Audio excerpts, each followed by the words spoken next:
Montour, the Electoral Officer for the 2021 MCK elections. Angus, can you just give us a little bit of a rundown of what we can expect and when we can expect it this Saturday?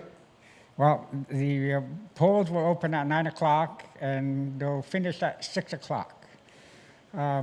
Basic requirements are you need to be on the Mohawk registry to vote. When you get here, you need to provide your bank card just for verification purposes. If there's an issue with a person not being on the registry, you'll be directed to the OKKR desk, which is the membership department, and they'll rectify the situation if applicable and necessary. What we have, there may be lineups at specific times, so I would suggest you prepare for it, maybe with an umbrella or anything else that you would deem necessary. Bring your water.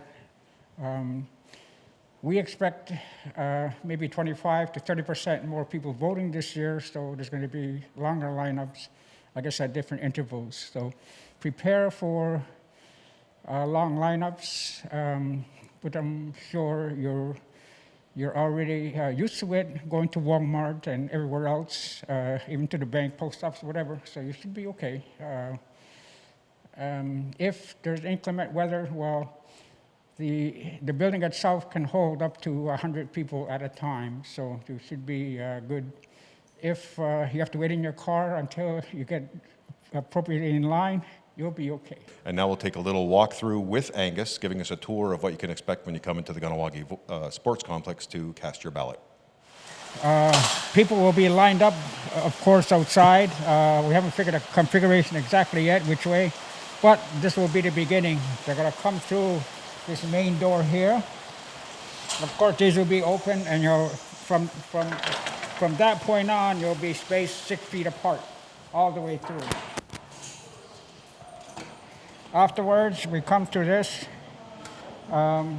This table is going to be gone tomorrow, but as you can see, they've already spaced 6 feet apart, so you'll be 6 feet apart here. You come to the main door, and as you can see, we have it all set up. So again, everybody is 6 feet apart. So you're going to descend the stairwell.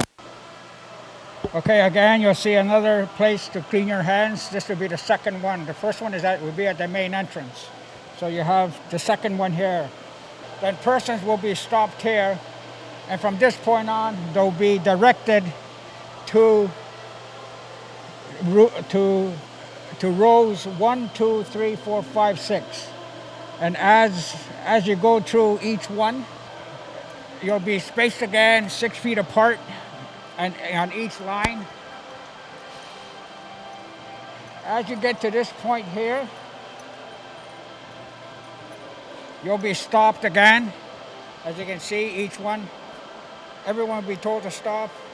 Then there'll be one person directing traffic. She's going to say, go to number 6, go to 5 or 4, 1, 2, 3, 4 on the other side. They'll be presenting their band card to the person. They'll get it back. Then from here, they'll be given a ballot. The person with the ballot then proceeds to vote here.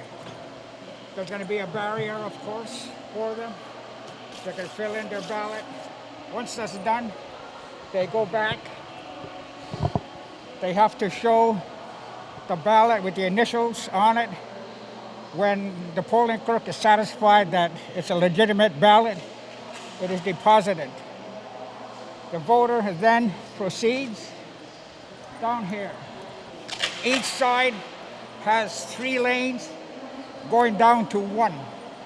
The first 3 rows and the next 3 rows all come down into 1. This is the exit.